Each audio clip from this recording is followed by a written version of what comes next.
शिक्षा उसी व्यक्ति को महान बना सकती है जिसके पास विचार हो, जो सोचता हो और जो अपने सपनों को पूरा करने के लिए संकल्पित हो। इस एपिसोड में हम बात करेंगे शिक्षा के उन्हीं नए बदलते रूपों की, तो ज़रूर देखिएगा वीरवार को 8 बजे भारती न्यूज़ के विशेष कार्यक्रम चर्चा का केंद्र में।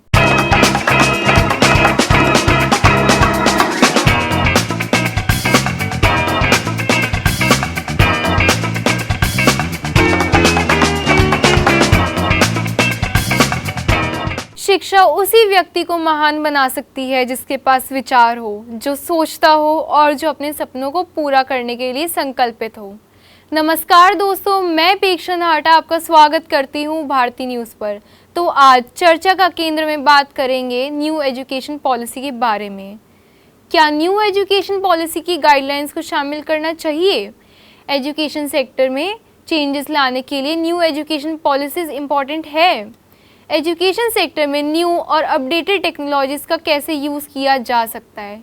तैयार हो जाइए क्योंकि अब शुरू होगा नया शिक्षा का सफ़र।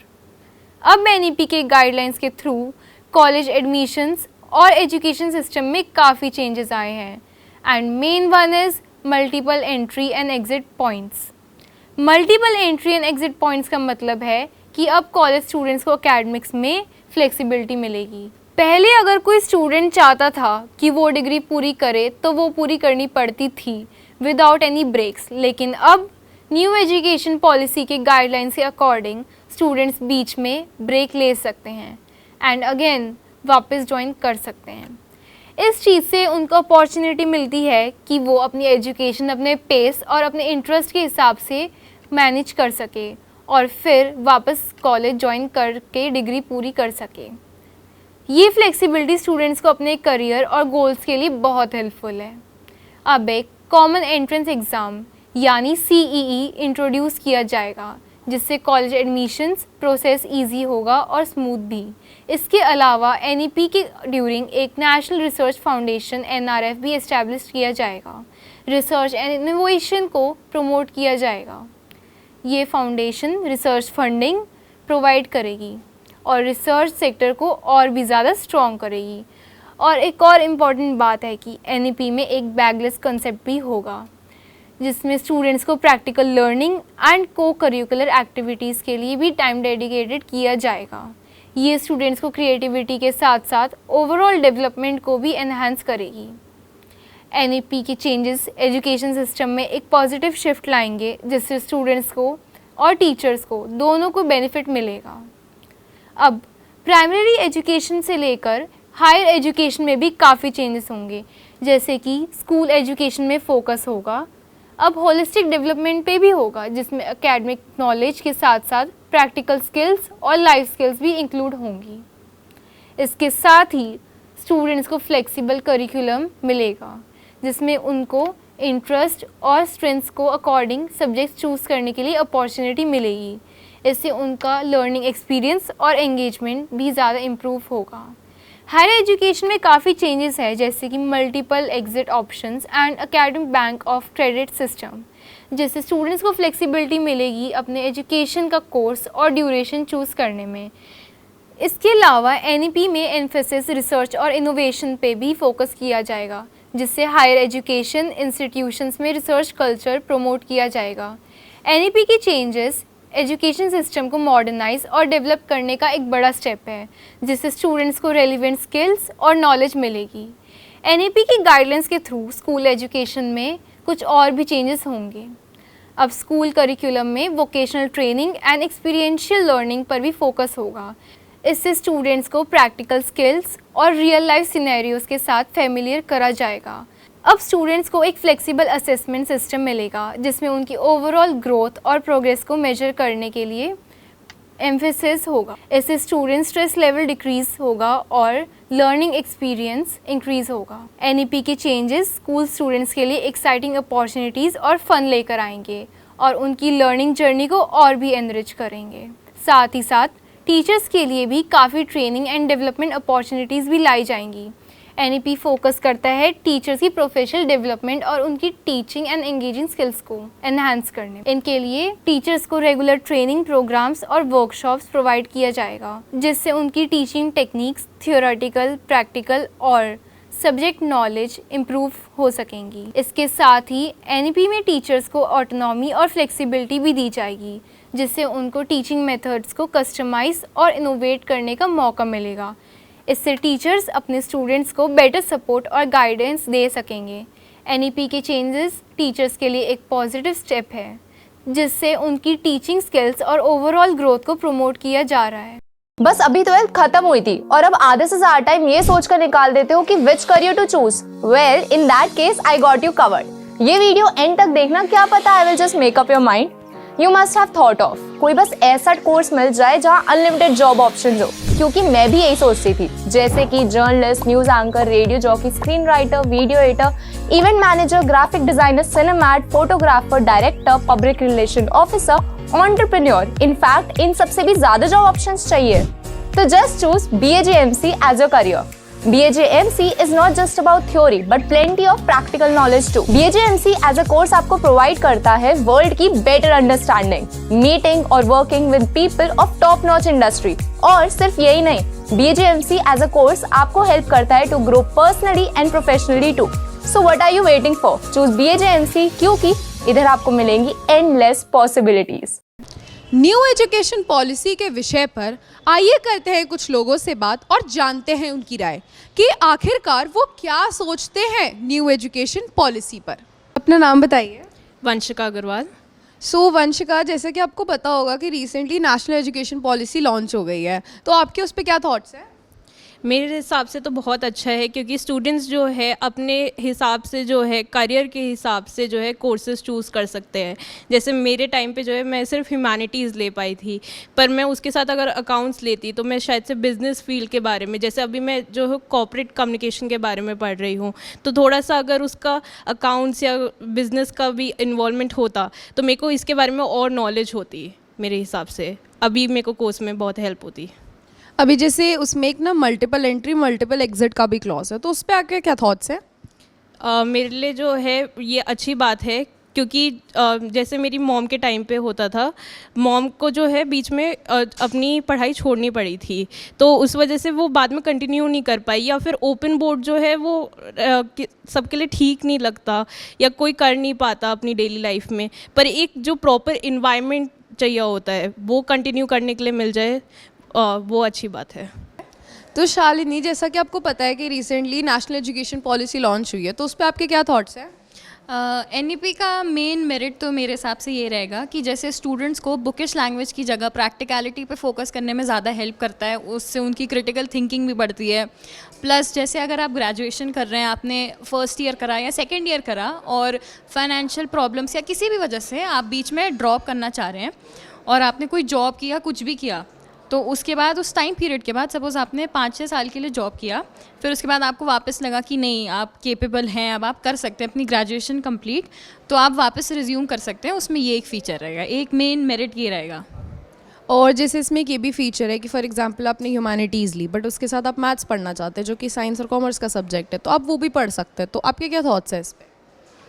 ठीक, मतलब ये एक अच्छी चीज़ है, लोग अपनी एबिलिटी टेस्ट कर सकते हैं कि मतलब होता है कई बार कि साइंस के साथ साथ लोगों को किसी और चीज़ में भी इंटरेस्ट रहता है, तो उस हिसाब से स्टूडेंट्स के लिए काफ़ी अच्छी अपॉर्चुनिटी रहेगी अपने आप को एक्सप्लोर करने के लिए और अपने बारे में और फील्ड के बारे में और बेहतर तरीके से जानने में।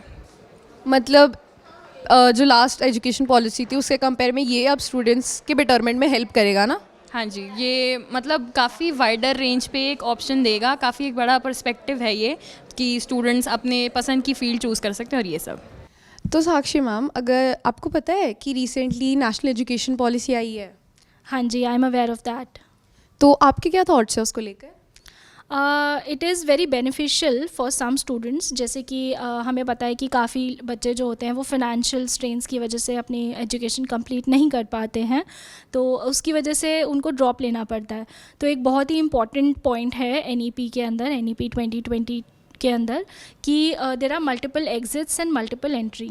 तो ये जो एक मेजर पॉइंट है मल्टीपल एंट्री मल्टीपल एग्जिट का, इसमें बच्चे कभी भी आ सकते हैं, एक कोर्स में एनरोल कर सकते हैं, उसको परस्यू कर सकते हैं और कभी भी उसको छोड़ सकते हैं, मतलब नेक्स्ट पे वो ऑप्ट कर सकते हैं। फॉर एग्जांपल अगर I want to take a break in between, तो मैं अगर मुझे जॉब के लिए ब्रेक चाहिए तो मैं एक कोर्स के बाद ब्रेक ले सकती हूँ, जॉब परस्यू कर सकती हूँ, उसके बाद then I can continue with my course that I was doing. B Ed अगर उसमें कितना भी गैप हो that doesn't matter, it can be up to 5 years और around that. So that is one of the major benefits of NEP which we are looking forward। एक multidisciplinary करके भी उसके अंडर क्लॉज है, तो आपका क्या कहना है उस पर? देखिए बहुत ही अच्छा है। तो अगर मैं एग्जांपल दूं कि we can not ask a fish to climb a tree, तो हर एक बच्चे का एक अपना कैपेबिलिटी होता है, अपना इंटरेस्ट होता है जिसमें वो एक्सेल कर सकता है। तो multi disciplinary is when you can undertake different programmes. I can learn music also and I can take a stream in science also if I am good at it. तो ये एक बच्चे को एक ही तरह के प्रोग्राम के अंदर, कोर्स के अंदर या नॉलेज के अंदर कन्फाइन नहीं करता है। There are multiple angles to it which is very good. अगर आपको साइंस और म्यूज़िक साथ में सीखना है तो आप सीख सकते हो, no one can restrict you with that. Plus in your own time duration, in at your own flexibility, what can be better than this. Himani Verma. तो हिमानी, जैसा कि आपको पता है कि recently national education policy launch हुई है, तो उस पर आपके क्या थॉट्स हैं? आई थिंक गवर्नमेंट ने बहुत अच्छा इनिशिएटिव लिया है नया एजुकेशन पॉलिसी लॉन्च करने का। इससे बच्चों की जो क्रिएटिव थिंकिंग है, क्रिएटिव पावर है, और बढ़ जाती है। और वो सिर्फ एक जगह तक सीमित नहीं है, अब उनके पास काफ़ी सारे ऑप्शंस हैं। वो जैसे कि फॉर एग्जांपल हिस्ट्री के साथ साथ वो बायोलॉजी परस्यू कर सकते हैं। बच्चों का क्या सीन है कि वो लोग कभी भी एक जगह पर उनका फोकस नहीं रहा है, उनका 2 जगह पर रहा है। तो इससे क्या हो सकता है कि उनके जो ऑप्शंस हैं वो लोग ज़्यादा खुल जाते हैं। तो आई थिंक ये बहुत अच्छा इनिशिएटिव गवर्नमेंट ने लिया है। और जैसे कि बच्चे ना जब आप एक आदत को अपने अंदर डालते हो तो आप उस चीज़ के हैबिचुअल हो जाते हो। तो बच्चे भी जो पुरानी पॉलिसी थी उसको अडाप्ट कर चुके हैं। तो डू यू थिंक कि नई चीज़ को अपनाना उनके लिए थोड़ा टफ होगा? आई थिंक जब पुरानी पॉलिसीज़ आई थी उससे भी बच्चों ने अडेप्ट किया ही था। सो नई पॉलिसी आई है तो वो भी आई थिंक धीरे धीरे करके, इतनी जल्दी नहीं लेकिन धीरे धीरे करके वो लोग अडेप्ट कर लेंगे आगे जाके। तो क्या बच्चे इस नई पॉलिसी को अप्रिशिएट करेंगे? आई थिंक ये बच्चों के लिए ही पॉलिसी आई है, तो आई थिंक श्योर बच्चे बिल्कुल करेंगे। थैंक यू सो मच अपने थॉट्स हमारे साथ शेयर करने के लिए। Thank you. बस अभी 12th खत्म हुई थी और अब आधे से ज्यादा टाइम ये सोचकर निकाल देते हो कि which career to choose. Well in that case I got you covered. ये वीडियो एंड तक देखना, क्या पता I will just make up your mind. You must have thought of कोई बस ऐसा कोर्स मिल जाए जहाँ अनलिमिटेड जॉब ऑप्शन हो, क्योंकि मैं भी यही सोचती थी। जैसे कि journalist, news anchor, radio jockey, screen writer, video editor, event manager, graphic designer, सिनेमैट, photographer, director, public relation officer, entrepreneur. In fact इन सबसे भी ज्यादा जॉब ऑप्शंस चाहिए। तो just choose BAJMC as your career. BAJMC is not just about theory but plenty of practical knowledge too. BAJMC as a course आपको provide करता है world की better understanding, meeting और working with people of top notch industry। और सिर्फ यही नहीं, BAJMC as a course आपको help करता है to grow personally and professionally too. So what are you waiting for? Choose BAJMC क्योंकि इधर आपको मिलेंगी endless possibilities। तो पुष्पेंद्र सर, जैसे कि आपको पता है कि recently national education policy launch हुई है, तो उस पर आपके क्या थॉट्स हैं? मुझे ऐसा लगता है NEP 2020 हमारे जो एजुकेशन सेक्टर है उसके लिए एक बहुत ही अच्छी चीज़ है, क्योंकि इसमें बहुत सारे पॉइंट्स ऐसे हैं जो मुझे काफ़ी अच्छे लगते हैं। जैसे मल्टीपल एग्जिट और मल्टीपल एंट्री का एक पॉइंट है। दूसरा एक पॉइंट जो है वो ये कहता है कि जो थ्योरेटिकल फ्रेमवर्क है हमारी जो एजुकेशन का, उसे कम किया जाए और जो प्रैक्टिकल फ्रेमवर्क है, यानी जो प्रैक्टिकल एक्सपोजर है चीज़ों को लेके, उसे बढ़ाया जाए। तो कहीं ना कहीं मुझे ऐसा लगता है ये काफ़ी अच्छी चीज़ है जो गवर्नमेंट की तरफ से NEP 2020 पे डाली गई है, क्योंकि हम सभी जानते हैं जो थ्योरेटिकल एजुकेशन है वो कहीं ना कहीं एक पॉइंट तक हेल्पफुल रहती है, लेकिन जो प्रैक्टिकल नॉलेज है वो लाइफ लॉन्ग हमारे साथ रहती है। एक अगर छोटा सा एग्जांपल लूँ तो हमने A फॉर एप्पल लिखना सीखा, that is helpful for us, या एप्पल हमने देखा, that is helpful for us, वो एक प्रैक्टिकल नॉलेज है। वहीं पे for example I am a science student, तो कॉस थीटा या साइन थीटा का मेरे जो फ्यूचर है उस पर आगे कोई भी उसका बेनिफिट नहीं मिलने वाला है। तो ये कहीं ना कहीं एक अच्छा पॉइंट है और I think it is good. Sir जैसे मल्टीपल एंट्री मल्टीपल एग्जिट का आपने मेंशन करा, उसके अंदर गवर्नमेंट ने बहुत सारी पॉलिसीज़ भी निकाल रखी है ना कि बच्चे की पढ़ाई ना रुक पाए किसी भी रीज़न की वजह से, तो उस पर आपका क्या कहना है? हाँ देखिए, अच्छी चीज़ें हैं। सिर्फ मल्टीपल एग्ज़िट और मल्टीपल एंट्री एक चीज़ नहीं है, इसमें एक कॉन्सेप्ट और भी है। फॉर एग्ज़ाम्पल मैं एक साथ अपने 2 डिग्री प्रोग्राम एक साथ कंटिन्यू कर सकता हूँ। फॉर एग्ज़ाम्पल मेरा एक जो प्रोग्राम है वो डिस्टेंस से है और दूसरा प्रोग्राम रेगुलर से है, तो ये भी एक बहुत अच्छी चीज़ है। इससे पहले पॉसिबल नहीं था, आप एक टाइम पे एक ही डिग्री को परस्यू कर पाते थे। आज के टाइम पे NEP 2020 के आ जाने के बाद से अब ये बेनिफिट है कि मैं सेम टाइम पे 2 डिग्री भी परस्यू कर सकता हूँ। एक मैं ऑफलाइन कर सकता हूँ, एक ऑनलाइन कर सकता हूँ। और मल्टीपल एग्जिट मल्टीपल एंट्री का ये बेनिफिट है कि फॉर एग्जांपल एक इंस्टीट्यूशन है जहाँ मैंने एडमिशन लिया, अगर वो मुझे वहाँ का एनवायरनमेंट, वहाँ का कल्चर, वहाँ की पढ़ाई पसंद नहीं आ रही है, तो अब मेरे पास ऑप्शन है कि मैं अपना इंस्टीट्यूशन चेंज कर सकता हूँ, बशर्ते कि कोई दूसरा इंस्टीट्यूशन के पास स्पेस हो, सीट हो, जो मुझे अपने इंस्टीट्यूशन में एडमिशन दे सकें। अगर ये पॉसिबिलिटी है तो मैं अपना इंस्टीट्यूशन जो है या कॉलेज जो है वो मैं चेंज कर सकता हूँ। तो ये कहीं ना कहीं अच्छी चीज़ है। जहाँ मुझे मन लगेगा, जहाँ मुझे अच्छा लगेगा, मैं वहाँ पढ़ाई करूँगा। कोई पाबंदी नहीं है कि नहीं आपने अगर एडमिशन ले लिया है तो अब डिग्री कंप्लीट करके ही जाना पड़ेगा, तो अच्छी चीज़ है। तो सर क्या आपको लगता है कि स्टूडेंट्स इस एजुकेशन पॉलिसी को सपोर्ट करेंगे? करेंगे या नहीं करेंगे ये तो स्टूडेंट्स पे डिपेंड करता है, बट मेरा जो पर्सनल ओपिनियन है वो ये है कि करना चाहिए, क्योंकि जो चीज़ें हैं वो उनके लिए बेनिफिशियल होंगी, उनको हेल्पफुल हैं, उनके लिए की गई हैं कहीं ना कहीं। अब पहले जहाँ जैसे मैंने अभी बताया आपको, पहले अगर आपने किसी कॉलेज में एडमिशन ले लिया तो अपनी डिग्री कंप्लीट करके या फिर वो छोड़ सकते थे, या फिर आपको डिग्री क्विट करनी पड़ेगी, आप नए सिरे से कहीं पर स्टार्ट करेंगे। लेकिन NEP के आ जाने से वही चीज़ ये है कि आप अपना कॉलेज शिफ्ट कर सकते हैं, किसी दूसरे कॉलेज में एनरोल हो सकते हैं। तो करेंगे नहीं करेंगे, मैं फिर से वही कहूँगा कि ये स्टूडेंट्स के ऊपर डिपेंड करता है, बट करना चाहिए, अच्छी चीज़ है। Thank you so much sir. आप नम्रता चौहान। सो नम्रता, क्या आपको पता है कि recently national education policy launch हुई है? यस, तो आपके क्या थॉट्स हैं उसको लेकर? मुझे लगता है कि न्यू एजुकेशन पॉलिसी हमारे लिए बहुत ही ज़्यादा अच्छी है। वो हमारे जो आने वाला जो यूथ है, अपकमिंग यूथ, उन लोगों के लिए भी बहुत अच्छा है। न्यू एजुकेशन पॉलिसी में हमें बहुत सारे बेनिफिट्स हैं। फॉर एग्जांपल कि अगर आपको अपनी एजुकेशन आप बीच में किसी रीजंस की वजह से, फाइनेंशियल कंडीशन या किन्हीं भी प्रॉब्लम्स की वजह से अगर आप कंटिन्यू नहीं कर पा रहे, तो you will get a certificate of your 1 year education, और उसके बाद आप उसे कंटिन्यू भी कर सकते हो और डिफरेंट स्ट्रीम्स चूज़ कर सकते हो। अगर आपने 12th में जो स्ट्रीम लिया, ऐसा नहीं आपको उसी के साथ कंटिन्यू करना पड़ेगा, तो this will give you a wider options.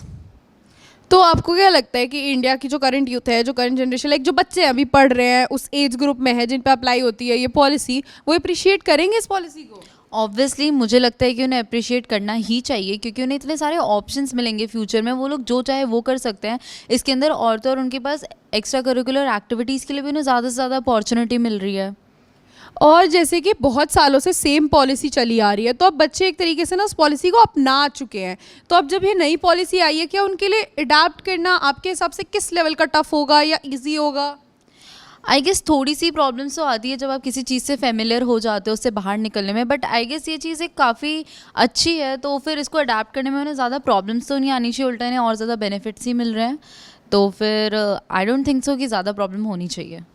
बस अभी 12th खत्म हुई थी और अब आधे से ज्यादा टाइम ये सोचकर निकाल देते हो कि which career to choose. Well, in that case I got you covered. ये वीडियो एंड तक देखना, क्या पता I will just make up your mind. You must have thought of कोई बस ऐसा कोर्स मिल जाए जहाँ अनलिमिटेड जॉब ऑप्शन हो, क्योंकि मैं भी यही सोचती थी, जैसे कि journalist, news anchor, radio jockey, screen writer, video editor, event manager, graphic designer, सिनेमैट, photographer, director, public relation officer, entrepreneur. In fact इन सबसे भी ज्यादा जॉब ऑप्शंस चाहिए, तो just choose BAJMC as your career.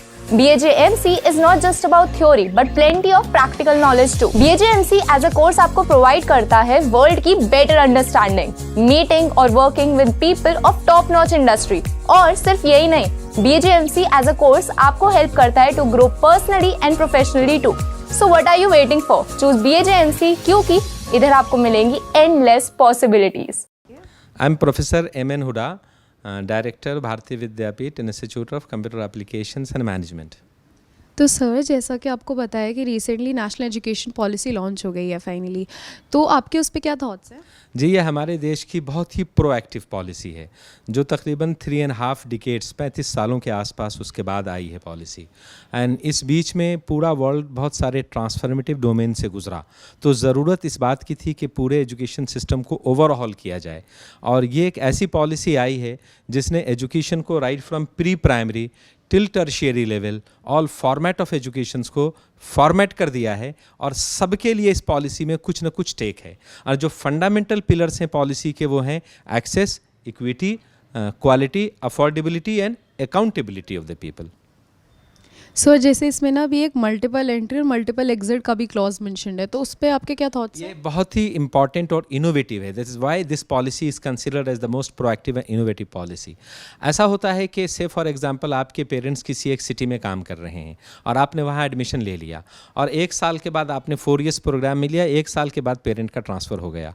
अब वो पेरेंट्स अलग और बच्चे अलग, तो आपको अब इस पॉलिसी के तहत वो वहाँ से उस सिटी से आप दूसरे शहर में जहाँ पेरेंट्स जा रहे हैं वहाँ जा सकते हैं, या आपको किसी वजह से सिटी ट्रांसफ़र करना है तो वहाँ जा सकते हैं।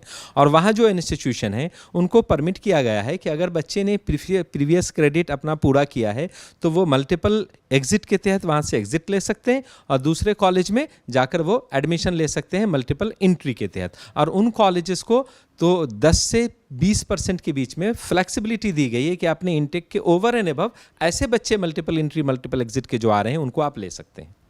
सर, जैसे आपने अपने फर्स्ट आंसर में मेंशन करा कि एजुकेशन पॉलिसी 3.5 डिकेड्स बाद रिन्यू हुई है, तो आपको क्या लगता है कि बच्चे इस नए चेंज को अडाप्ट कर पाएंगे? क्या उनके लिए चीज़ टफ होगी? करना चाहिए। वजह यह है कि this is one of the policy which is most proactive policy, very innovative policy, highly flexible policy, और सारा फोकस स्टूडेंट की तरफ रखा है। ये एक ऐसी पॉलिसी है जो आफ्टर इंडिपेंडेंस फर्स्ट टाइम इतनी स्टूडेंट फ्रेंडली पॉलिसी है। से फॉर एग्जांपल पहली पॉलिसी में अगर आपने बीटेक ज्वाइन कर लिया 4 साल का और बीटेक में कंप्यूटर साइंस ज्वाइन कर लिया, अब आपको 3 साल के बाद ऐसा लगता है कि मुझे बीटेक मैकेनिकल करना था, तो आप नहीं कर सकते थे। अगर इस पॉलिसी के अंदर आप हैं और आपको ऐसा लगता है तो आपको अलग अलग सब्जेक्ट की बास्केट दी जाएगी जिसको हम डिसिप्लिन स्पेसिफिक कहते हैं, और मल्टीपल डिसिप्लिन से उस बास्केट से सब्जेक्ट्स आप ले सकते हैं। बहुत सिंपल कहना है कि एक घर में अगर एक तरीके का खाना बना है तो शायद सभी बच्चों को घर के पसंद नहीं आता, लेकिन कैफेटेरिया या आप लॉ कार्टेल सिस्टम में जाते हैं तो एटलीस्ट आपके पास 100 वैराइटीज़ है, उसमें से आप अपनी चॉइस के हिसाब से अपनी प्लेट बना सकते हैं। तो फिर वहाँ आपकी चॉइस, अगर 4 मेंबर्स घर के गए तो चारों मेंबर अलग अलग चॉइस से अपनी प्लेट बना सकते हैं।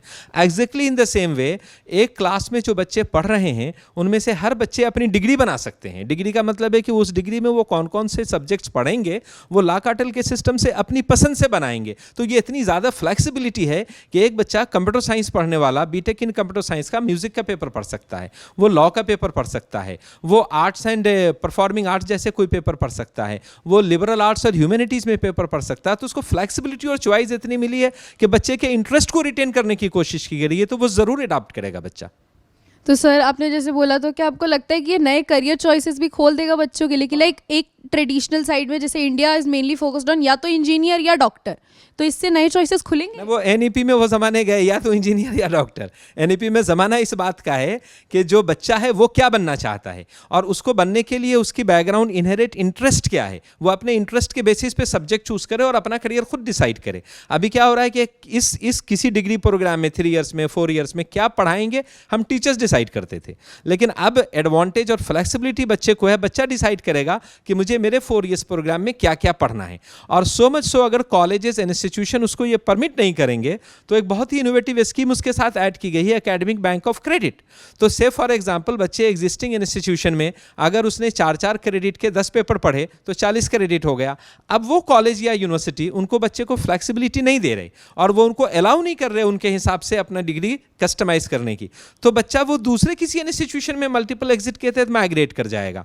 अच्छा, उसने जो 40 क्रेडिट ऑब्टेन की वो एक एकेडमिक बैंक ऑफ क्रेडिट में जमा है, तो जब वो एकेडमिक बैंक ऑफ क्रेडिट में जमा है तो वो दूसरे कॉलेज में जाके कहेगा कि मैंने इतने 40 क्रेडिट्स ऑब्टेन किए हैं, अब मुझे ये 20 क्रेडिट आपके यहाँ ऑब्टेन करना है, और वो 40 क्रेडिट जो उसने प्रीवियस इंस्टीट्यूशन से ऑब्टेन किया है वो बैंक से डाउनलोड करके उनके क्रेडिट में जोड़ दिया जाएगा। सब्सिक्वेंट क्रेडिट वो वहाँ से लेंगे और दोनों क्रेडिट मिला के उसकी डिग्री कस्टमाइज हो जाएगी। तो 100% फ्लेक्सिबिलिटी 100% बच्चे की चॉइस को रिटेन की है कि वो क्या डिग्री करना चाहता है, ताकि वो एजुकेशन सिस्टम से दूर ना हटे, रादर एजुकेशन सिस्टम में जुड़े। ये सबसे बड़ा पॉइंट है। Thank you so much sir. अब